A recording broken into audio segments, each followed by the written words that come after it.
కాంగ్రెస్ కార్యాలయంలో బీసీ ఆశావహుల సమావేశం జరుగుతుంది. దీనిపై మరింత సమాచారాన్ని మా ప్రతినిధి హరీష్ లైవ్ ద్వారా అందిస్తారు. హరీష్, థ్యాంక్ యూ వెన్నెల.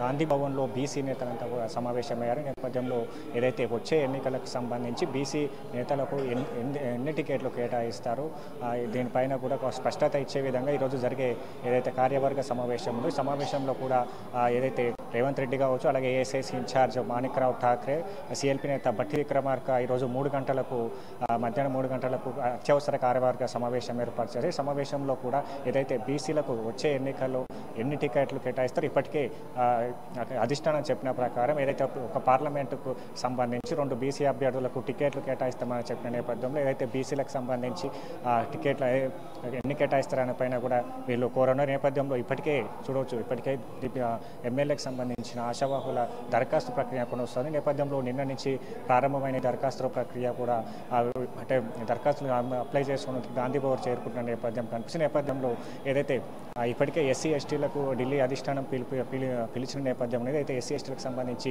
టికెట్ల విషయంలో కూడా వాళ్ళతో చర్చలు జరిపే అవకాశం కనిపిస్తున్న నేపథ్యంలో ఈరోజు బీసీ నేతలు అంటే ఏదైతే బీసీ ఆశావాహులు ఉన్నారో ఎవరైతే వారంతా కూడా గాంధీ భవన్లో సమావేశమయ్యారు.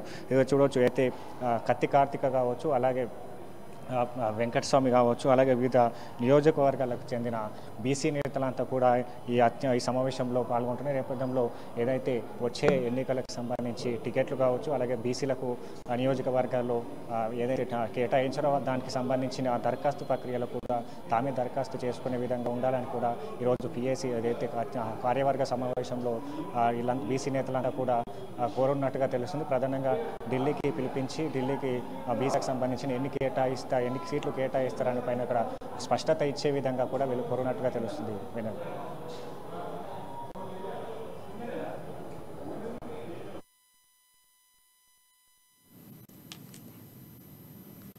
Right Harish, thank you.